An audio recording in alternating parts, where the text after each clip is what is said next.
Chapitre 1. Cet enfant. La célébration du baptême commence par des questions. Les candidats adultes sont interrogés. Quel est votre nom? Que demandez-vous à l'Église de Dieu?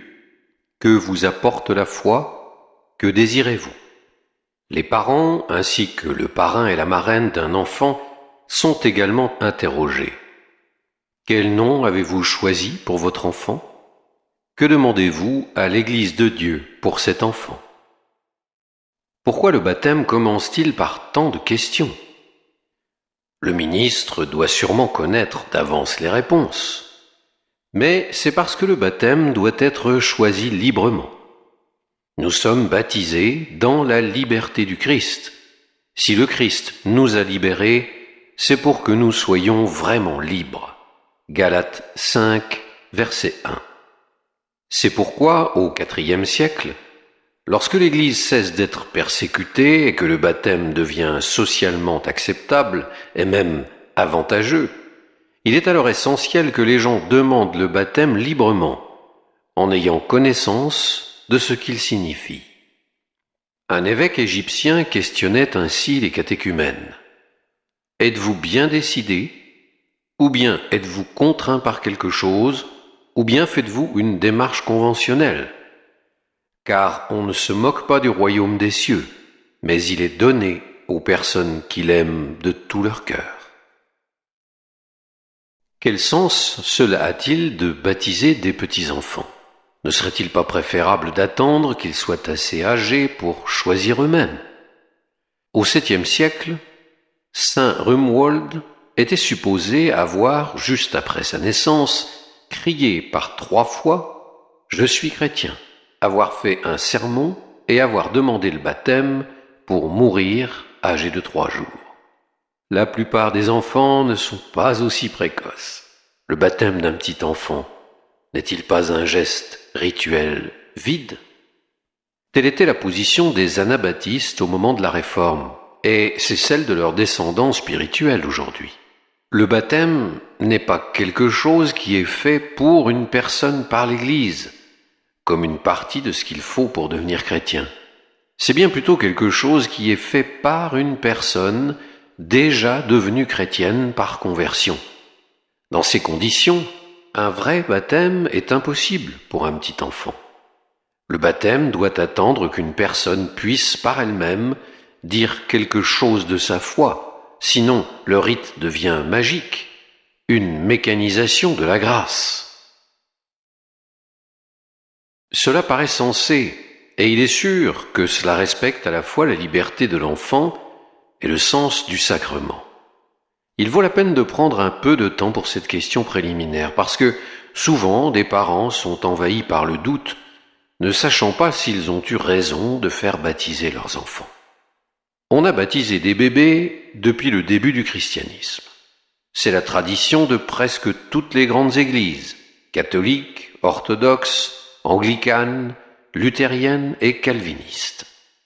Pendant un moment, au IVe siècle, on a eu tendance à retarder le baptême. Toutefois, ce n'était pas en raison de doutes sur la possibilité de baptiser des enfants, mais parce que le baptême était perçu comme le grand sacrement du pardon. De ce fait, on ne voulait pas gâcher ce pardon en recevant le baptême avant d'avoir eu l'occasion de commettre des péchés vraiment sérieux. Ainsi donc, beaucoup de gens, comme le premier empereur chrétien Constantin, retardèrent leur baptême jusqu'au dernier moment. Quand saint Ambroise fut choisi comme évêque à l'âge de 35 ans, il dut être baptisé pour pouvoir ensuite être ordonné. On ne voulait pas gâcher une unique occasion d'effacer l'ardoise et de la présenter vierge. Le retard était donc dû à des doutes sur le pardon des péchés après le baptême, plutôt que sur la validité du baptême des petits-enfants. Dans les Actes des Apôtres, des adultes étaient baptisés avec les membres de leur famille, y compris les enfants. Tout comme aujourd'hui, certains étaient baptisés parce qu'ils avaient décidé personnellement de devenir chrétiens, et d'autres parce qu'ils étaient nés dans des familles chrétiennes. L'un et l'autre cas manifestent quelque chose de fondamental sur ce que signifie être baptisé. La foi est en même temps un cadeau qui nous est fait et un choix à faire dans une décision libre. La foi n'est pas d'abord une question de choix de ce qu'il faut croire, comme si on était consommateur dans un supermarché spirituel, remplissant son caddie de marchandises religieuses selon ses besoins et ses goûts personnels. La foi est notre réponse à cette étonnante découverte. Nous avons été choisis. Paul ne prit pas le temps de peser les arguments pour ou contre le christianisme pour faire ensuite une option bien mûrie en faveur de Jésus. Dieu fit brutalement irruption dans sa vie et le projeta au sol. Il entendit une voix « Je suis Jésus, celui que tu persécutes. Relève-toi et entre dans la ville, on te dira ce que tu dois faire. » Acte 9, versets 5 et 6. Paul n'a pas eu grand-chose à dire sur la question. Ainsi, Dieu nous choisit avant que nous le choisissions. Voilà à quoi se reconnaît l'amour. Ce n'est pas nous qui avons aimé Dieu, c'est lui qui nous a aimés. Et il a envoyé son Fils, qui est la victime offerte pour nos péchés. Première épître de Jean, 4, verset 10. Le baptême d'un petit enfant exprime l'absolue primauté de l'amour de Dieu qui précède tout ce que nous faisons ou disons. Dieu dit à Jérémie, « Avant de te former dans le sein de ta mère, je te connaissais.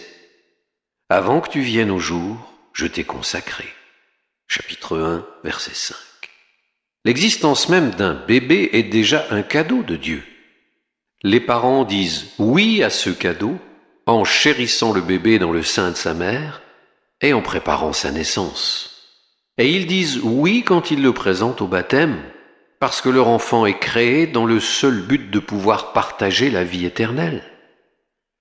La vie éternelle n'est pas la cerise sur le gâteau de la vie humaine ordinaire. Elle est ce que signifie pour nous vivre pleinement. Les parents préparent la venue de l'enfant en faisant en sorte qu'il ait un endroit où vivre dans leur demeure. Et de même, il convient qu'il prépare une place pour sa demeure en Dieu. Acheter le berceau sans demander le baptême serait un manque d'enthousiasme dans l'accueil du cadeau qu'est l'enfant. Quel que soit l'âge où l'on est baptisé, ce que l'on a fait ou ce que l'on a été n'entre pas en jeu. Aucune de nos réalisations n'a d'importance. Que l'on soit un célèbre professeur de philosophie, un bébé nouveau-né ou un ivrogne à la fin d'une vie imbibée, sur les fonds baptismaux, tous sont au commencement d'une vie nouvelle en Christ. Peu d'entre nous arrivent aux fonds baptismaux avec autant de passé que Jacqueline de Romilly, une célèbre Française professeure de littérature classique, qui fut baptisée à l'âge de 95 ans en disant « c'est grand temps ». Quel que soit notre âge, il nous est offert un amour pur et immérité. Que nous soyons bébés ou adultes, nous venons à la fontaine du baptême les mains vides, comme nous viendrons à Dieu à la fin de notre vie, en nous faisant offrir un amour qui est un cadeau libre et inconditionnel. Naturellement, chacun de nous doit adopter la vie qu'il a reçue. Je dois accepter d'être telle personne, avec tel héritage génétique, vivant dans une époque donnée, plutôt qu'un mandarin chinois du XVIIIe siècle ou une réincarnation de Napoléon. De même, je dois finalement accepter librement ou refuser qui je suis en tant qu'enfant de Dieu baptisé. Mais ce serait une erreur d'imaginer que l'on ne peut choisir librement le baptême que si l'on est libre de toute influence extérieure, et donc que l'on doit tout simplement laisser les enfants grandir et choisir par eux-mêmes. On raconte l'histoire, fictive, d'une famille belge dont les parents ne purent se décider à apprendre à leur fils le flamand ou le français et ne lui apprirent donc aucune langue pour qu'il puisse être libre de choisir quand il serait grand. Voilà une liberté impossible. Nous sommes formés à la liberté dans nos familles et à l'école. Nos parents doivent prendre toutes sortes de décisions nous concernant, nous, leurs enfants, et à notre place. pour que nous devenions des êtres humains libres. Ils nous initient à parler leur propre langue, nous apprennent à marcher et nous introduisent progressivement dans leur manière de vivre, qui est celle d'adultes libres. S'ils laissaient leurs enfants entièrement libres de choisir comment vivre et quoi faire, ils ne grandiraient jamais humainement, mais deviendraient des animaux sauvages. De même, il y a du sens pour des parents à présenter leurs enfants au baptême, pour qu'ils puissent grandir dans la belle liberté du Christ. Ensuite, ils seront vraiment libres de faire le choix d'adopter ou de refuser la liberté des enfants de Dieu. On dit souvent que la foi n'est authentique que si on se l'approprie dans une décision mûrie, adulte et personnelle. Dans certaines traditions, le moment déterminant est celui où l'on confesse Jésus-Christ comme son sauveur personnel. Mais notre appropriation de la foi peut prendre la forme d'innombrables petites décisions qui nous font avancer pas à pas dans la lumière de l'Évangile. L'acceptation de ma vie divine peut être aussi progressive et imperceptible que l'acceptation de ma vie humaine, et commencer bien avant que je sois mûr ou adulte. Ma mère fut élevée dans une maison profondément chrétienne. À ma connaissance, elle n'a jamais eu d'expérience de Damas. Cela n'a pas rendu sa foi inauthentique. Son oui à Dieu se consolida lentement à mesure qu'elle grandissait dans l'atmosphère libre d'une famille chrétienne, et elle entra dans ce oui avant même de pouvoir dire un mot. C'est seulement en communauté que nous sommes des personnes libres. Dans un épisode de son film documentaire « La planète vivante », David Attenborough nous montre un immense rassemblement de pingouins empereurs, noirs et blancs, comme un chapitre général de Dominicains, s'agglutinant en un énorme magma visqueux, gélatineux et fétide. Chaque pingouin avait été couvé sur les pieds de son père. Mais dans cet environnement hostile, au froid mordant, il ne pouvait survivre qu'au milieu de la communauté. Il y avait un flux ininterrompu de pingouins réchauffés qui prenaient leur tour à la circonférence gelée de ce grouillement compact et de pingouins gelés qui se frayaient péniblement un chemin vers le centre pour se réchauffer. Dans le climat corrosif et glacial de l'Occident profane moderne, il est aussi dur pour un individu solitaire de garder la foi que pour un pingouin isolé de survivre dans l'hiver antarctique. Certains d'entre nous sont nés dans la maisonnée de la foi, Galates 6:10, dans des familles dont la croyance nous a soutenus jusqu'à ce que nous soyons assez âgés pour embrasser personnellement la foi. Si, à notre baptême, on a répondu pour nous à ces questions, ce n'était pas par manque de respect de notre liberté, mais dans la conviction qu'être humain, c'est être fait pour Dieu. Et on ne saurait donc davantage s'opposer au baptême d'un enfant qu'on ne saurait refuser de lui donner du lait jusqu'à ce qu'il en demande. Il a été dit oui à notre libération en Christ dans le contexte d'une société qui voit souvent la liberté suprême dans le fait d'aller faire ses courses ou qui est hantée par le fatalisme. La communauté chrétienne devrait nous former à la vraie liberté en s'opposant à la passivité de ceux qui pensent que nous sommes déterminés par nos gènes, par nos prédispositions biologiques ou par le marché. Alors, nous serons capables de choisir ou de refuser la liberté du Christ. Et si l'enfant est présenté au baptême par une famille qui ne montre pas beaucoup de foi? Et si le ministre soupçonne que les parents désirent faire baptiser l'enfant simplement parce qu'ils veulent le mettre plus tard dans une institution chrétienne, ou pour faire plaisir aux grands-parents? Et s'il est probable qu'on ne reverra plus la famille à l'église? Quel est alors le sens du baptême? Ces questions chagrinent beaucoup de gens. Au cours d'une conversation avec les prêtres de Brixen, dans le Tyrol italien, le pape Benoît répondit à une question du même ordre. Elle concernait plutôt la communion que le baptême, mais les mêmes principes s'appliquent. Quand j'étais plus jeune, j'étais plutôt intransigeant. Je disais, les sacrements sont les sacrements de la foi. Et là où la foi n'existe pas, là où la pratique de la foi n'existe pas, le sacrement ne peut pas non plus être donné.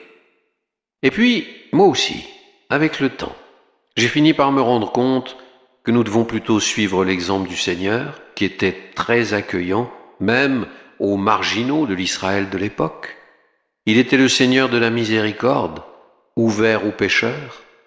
Il les accueillait et se laissait inviter à leur repas, les entraînant ainsi dans sa communion. S'il y a simplement le plus petit indice de foi dans la famille, on a sûrement raison de baptiser. D'abord, parce que nous devons offrir l'hospitalité accueillante du Christ à ceux qui traînent à la marge de notre Église. Ensuite, parce que les baptisés sont membres de l'Église, même s'ils en restent très éloignés. Même si l'on est envahi par les doutes et les hésitations, on participe vaguement à la foi de l'Église tant qu'on ne la rejette pas explicitement. Ceux qui doutent, ceux qui posent des questions, et même ceux qui sont tombés, appartiennent à la vaste maisonnée de la foi. Saint Cyprien, évêque de Carthage au IIIe siècle, croyait que l'on devait baptiser les bébés à cause du vacarme qu'ils font. Immédiatement après leur naissance, leurs cris et leurs pleurs ne sont rien d'autre qu'une imploration, disait-il. Cyprien croyait que les enfants qui braillaient sollicitaient le baptême. Cela peut sembler farfelu, mais il y a sûrement en tout être humain, même avant qu'il en ait conscience, un désir implicite de cette plénitude d'amour que nous nommons Dieu. Le bébé n'est pas capable de connaître cette plénitude et ne pourra jamais la connaître dans cette vie.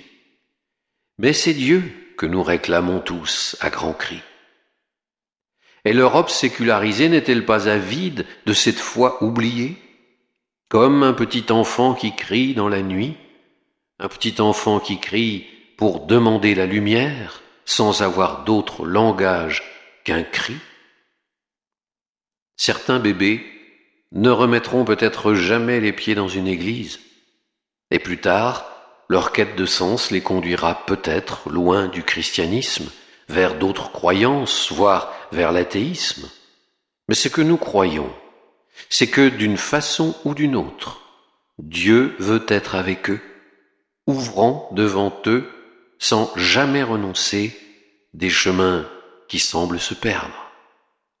C'est pourquoi des parents témoignent de leur foi, précisément en ne se tourmentant pas quand leurs enfants s'éloignent de l'Église. S'inquiéter ainsi serait un déni de notre foi dans le Dieu qui laisse les 99 brebis pour se mettre à la recherche de l'unique